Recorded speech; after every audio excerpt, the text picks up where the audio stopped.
Lo arrestaron, sin piedad, solo por atreverse a hablar español por teléfono en una calle de Estados Unidos.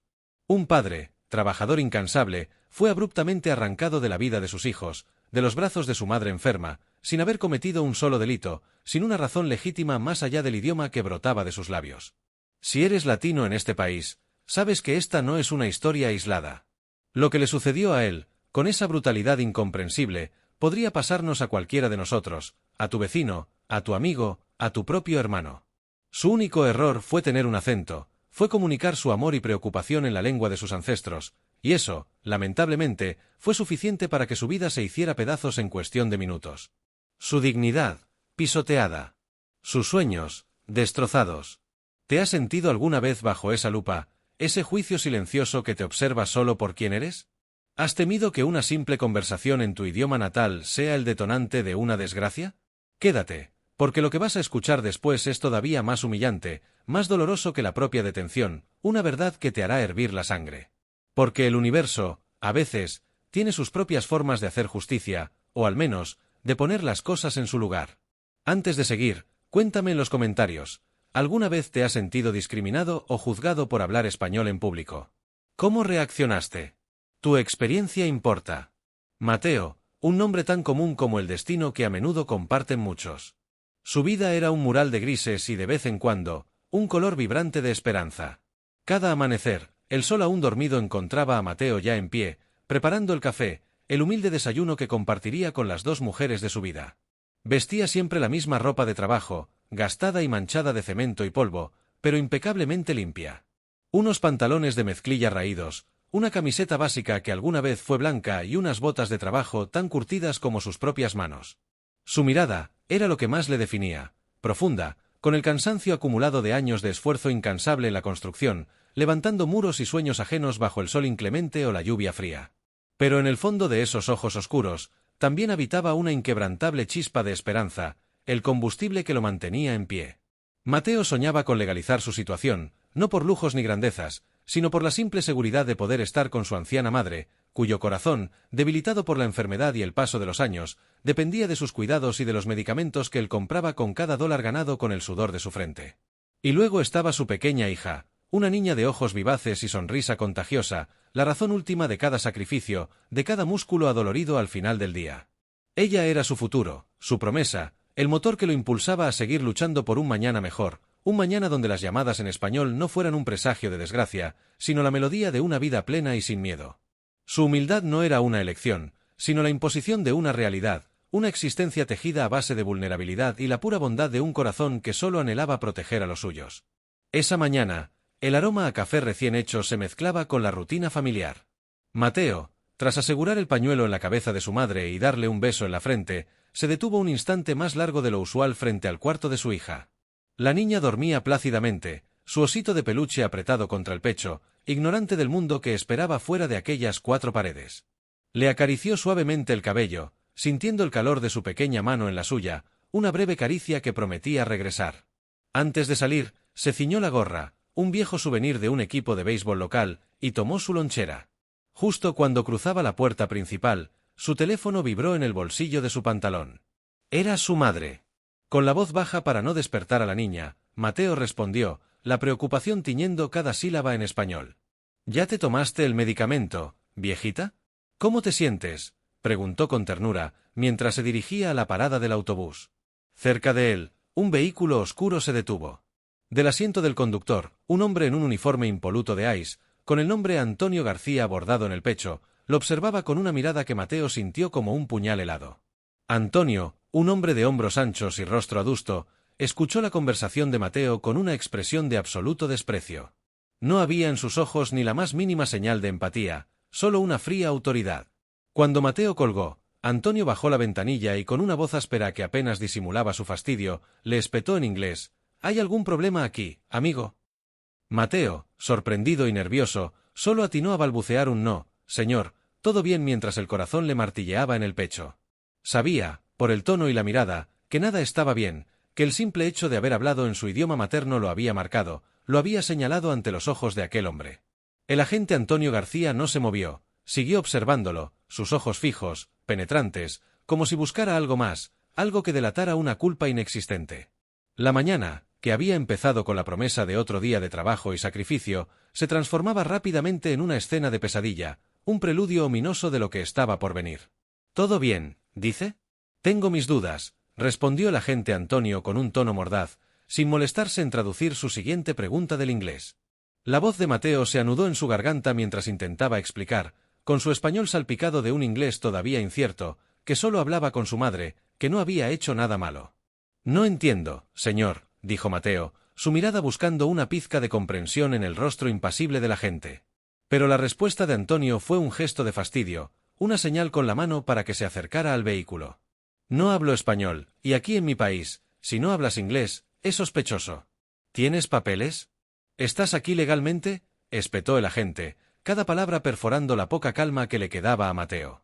El corazón de Mateo latía con fuerza contra sus costillas, un tambor desbocado. Sabía que aquella barrera idiomática, usada por Antonio no como un problema de comunicación sino como una acusación, era apenas un pretexto. Las preguntas se sucedían, rápidas y hostiles, como dardos envenenados. «¿De dónde vienes? ¿Cuánto tiempo llevas aquí? ¿Quién te dio ese teléfono?». La garganta de Mateo se secó. Sus manos comenzaron a sudar. A pesar del miedo, intentó mantener la compostura, su voz temblaba, pero se esforzaba por responder con la mayor claridad posible, con la humildad de quien no tiene nada que esconder.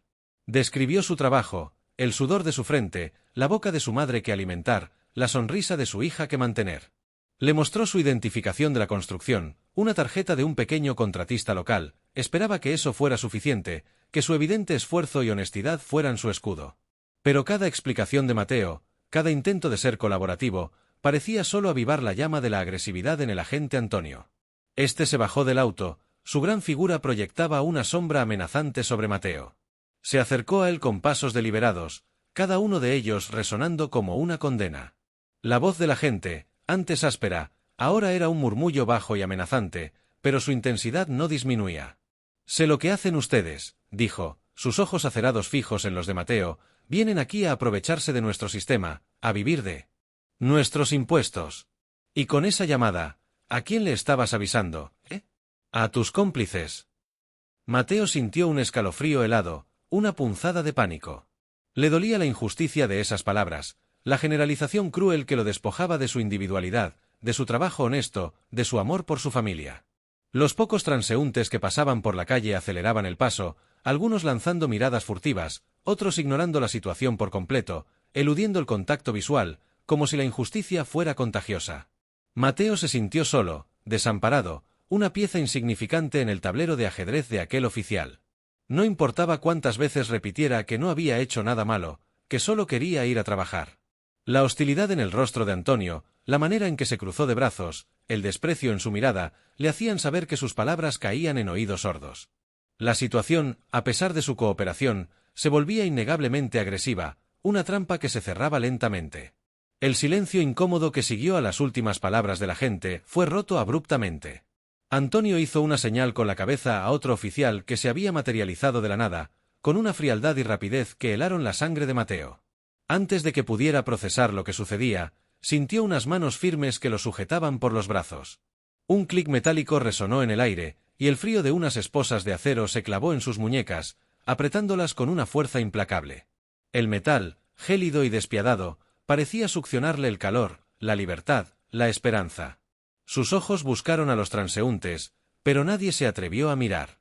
Las sirenas, antes lejanas y apenas audibles, ahora se acercaban con una insistencia ensordecedora, anunciando a todo el vecindario el inicio de su calvario. Un camión de ICE, imponente y sombrío, se detuvo a pocos metros. Su silueta masiva, con las letras grabadas en el costado como un sello de fatalidad, se alzó como un monstruo que venía a devorarlo.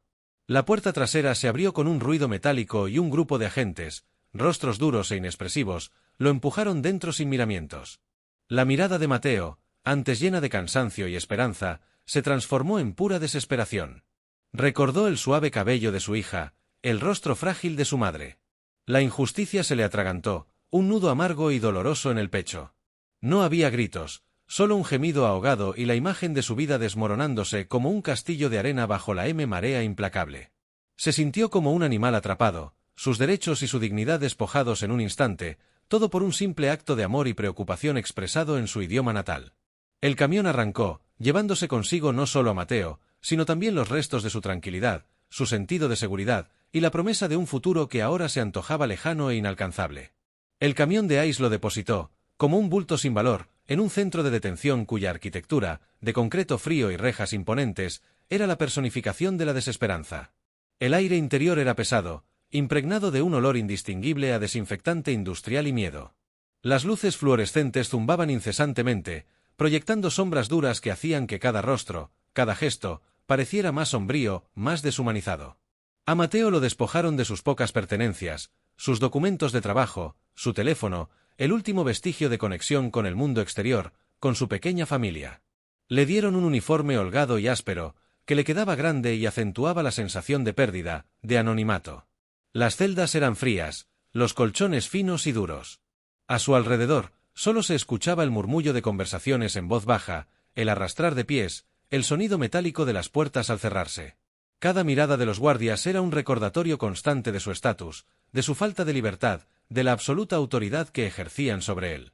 Eran ojos sin emoción, que veían a Mateo no como un hombre con una historia compleja, con una madre enferma y una hija que lo esperaba, sino como un número, una estadística en un sistema implacable. La incertidumbre era un veneno lento, corroyéndole el alma. ¿Cuánto tiempo pasaría allí? ¿Quién cuidaría de su madre? ¿Quién le leería el cuento de buenas noches a su hija?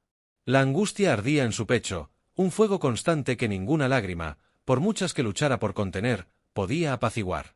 Sentía la opresión no solo de las paredes de la celda, sino también la del silencio, la del olvido aparente del mundo exterior. En ese lugar, la dignidad era un lujo inalcanzable, y cada minuto que pasaba, Mateo sentía como una parte de sí mismo se iba desvaneciendo, reemplazada por la cruda realidad de su deshumanización.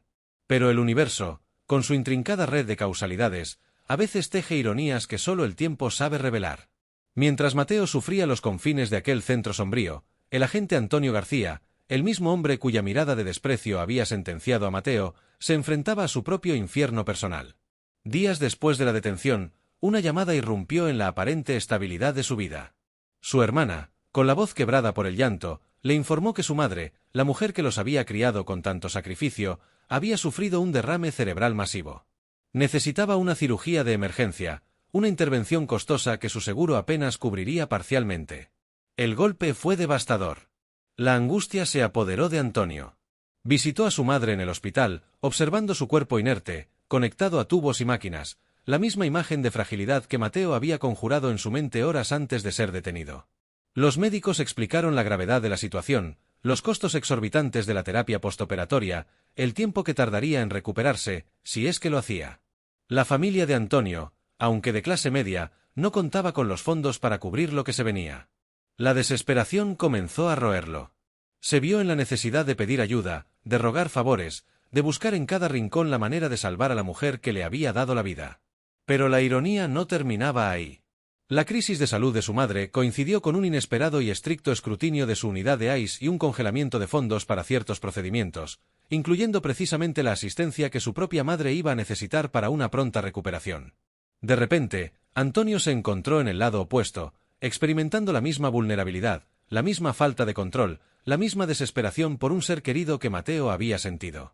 Esa misma semana, mientras buscaba desesperadamente una forma de asistencia para su familia, sus superiores le informaron que debido a recortes presupuestarios y un reajuste de personal, su solicitud de días libres remunerados para cuidar a su madre había sido denegada. Además, un antiguo colega, con un oscuro historial de discriminación, fue ascendido por encima de él, dejándolo estancado y con un sentimiento de injusticia similar al que había infligido. El mundo, o al menos el universo de Antonio, se había volteado de cabeza. Lo que antes veía como simples reglas y procedimientos, ahora se sentían como cadenas, como obstáculos injustos que le impedían proteger a su propia familia. El desprecio que había mostrado hacia Mateo, por un instante, pareció reflejarse en los fríos ojos de la burocracia que ahora lo oprimía. ¿Crees en el karma, en esa fuerza invisible que devuelve lo que das al universo? Dime en los comentarios, ¿puede la vida enseñarnos lecciones de empatía a través del dolor propio? Fue en medio de ese torbellino de emociones y desesperación que el caso de Mateo, de alguna manera inexplicable, encontró una vía de escape. No fue un milagro divino, sino la incansable labor de una pequeña organización de derechos humanos, que, contra todo pronóstico, logró hacer llegar la historia a oídos de una figura inesperada. Se trataba de Elena Rodríguez, una famosa actriz latina, conocida no solo por su talento en la pantalla grande, sino también por su férreo activismo en pro de los derechos de los inmigrantes. Elena, al leer los detalles del caso, sintió una punzada de indignación que le encendió el alma. La descripción del agente Antonio, la barrera del idioma utilizada como arma, la súbita y cruel detención de un padre y un hijo amorosos, todo resonó profundamente en su propio pasado familiar. Ella misma había escuchado historias similares de sus abuelos, de sus tíos, de la lucha por preservar la lengua y la cultura en un país que a menudo se empeñaba en borrarla. Sin dudarlo un instante, Elena, con la fuerza de su plataforma y su influencia, decidió actuar. Su equipo legal, encabezado por una abogada especialista en inmigración de gran prestigio, se puso en contacto con la organización, y en cuestión de horas, el caso de Mateo dejó de ser un expediente más en un archivador polvoriento para convertirse en una prioridad. La prensa, atraída por el nombre de Elena, comenzó a investigar. Pequeños reportajes que antes ignoraban la profundidad de la injusticia, ahora ponían un foco brillante sobre la arbitrariedad de la detención de Mateo. La historia de su madre enferma, de su hija pequeña, resonó con una fuerza que antes no había tenido. Elena usó sus redes sociales, su voz, su imagen, para humanizar a Mateo, para mostrar al mundo que no era un número, sino un hombre con sueños, con una familia, con una vida que había sido injustamente truncada. La presión mediática fue contundente. Las llamadas comenzaron a llegar a los despachos de ICE, a las oficinas de los congresistas. La narrativa cambió. Donde antes había un extranjero ilegal, ahora había un padre trabajador y una injusticia patente. En el frío y deshumanizado centro de detención, una pequeña chispa de esperanza comenzó a brillar en el corazón de Mateo. Un compañero de celda le susurró sobre los rumores, sobre una actriz famosa que había tomado su caso. Al principio, Mateo se resistió a creer. Era una fantasía, un sueño imposible en la pesadilla que vivía. Pero luego, un abogado, joven y enérgico, lo visitó, llevando consigo una sonrisa y un mensaje. Su nombre era Mateo, y no estaba solo. El proceso sería largo y difícil, pero por primera vez desde su detención, Mateo sintió que el universo no le había dado la espalda por completo. La intervención de Elena Rodríguez fue el catalizador que Mateo desesperadamente necesitaba. Las compuertas de la justicia, tan lentas y burocráticas, comenzaron a abrirse, impulsadas por el clamor público. Tras semanas de audiencias, testimonio de familiares y una campaña mediática implacable, Mateo fue liberado. La noticia de su libertad llegó como un bálsamo a su alma herida. El reencuentro con su madre y su hija fue un torbellino de emociones. Lágrimas silenciosas corrieron por sus mejillas mientras abrazaba fuerte a su pequeña, sintiendo el calor de su cuerpo que tanto había extrañado. Fue un abrazo largo, que sabía a alivio, a redención, a la promesa de un futuro recuperado. Su madre, más delgada pero con una chispa renovada en los ojos, lo miraba con una devoción infinita. La alegría era inmensa, palpable, pero venía acompañada de una sombra, la huella imborrable de la injusticia. Las noches le seguirían trayendo el frío de las esposas, el zumbido de las luces fluorescentes, la mirada deshumanizada de los guardias. El trauma permanecería, un recordatorio constante de la fragilidad de su existencia. Mientras Mateo reconstruía su vida, el agente Antonio García se hundía más profundamente en su propio abismo. La madre de Antonio sobrevivió, sí, pero con secuelas que requerían cuidados constantes y una terapia costosa e interminable. Las facturas médicas se acumulaban, y la negación de su licencia dejó a Antonio con un sueldo mermado y una montaña de deudas. La hostilidad de sus propios compañeros, tras la controversia de Mateo, se hizo más evidente. Sus superiores, en un movimiento que parecía calculado, lo trasladaron a un departamento con menos prestigio, lejos de la acción que tanto valoraba. El desprecio que una vez dirigió a Mateo se había vuelto ahora contra él, en una espiral descendente de soledad y desesperación. Aprendió, de la manera más dolorosa, que la empatía no era una moneda de cambio opcional, y que la humanidad no se mide por papeles o acentos, sino por la decencia de nuestras acciones. La lección de Antonio fue amarga y tardía, un reflejo cruel de la misma indiferencia que él había profesado. La historia de Mateo, sin embargo, trascendió, convirtiéndose en un faro de esperanza y resistencia, una prueba de que incluso en la oscuridad más profunda, la luz de la justicia y la solidaridad puede brillar. ¿Y tú, qué harías si presenciaras una injusticia como esta? ¿Te mantendrías callado o alzarías la voz? Comparte tus pensamientos en los comentarios. Cuéntanos si alguna vez viviste algo similar o cómo crees que podemos cambiar estas realidades. Tu opinión es el eco que necesitamos para amplificar estas historias y construir un futuro donde la empatía prevalezca. Si esta historia te ha conmovido, si te ha hecho sentir, si crees que esto necesita cambiar, te invitamos a suscribirte a nuestro canal. Juntos podemos visibilizar muchas más vidas y luchar por la justicia que todos merecemos. No te pierdas nuestras próximas historias de resistencia y esperanza.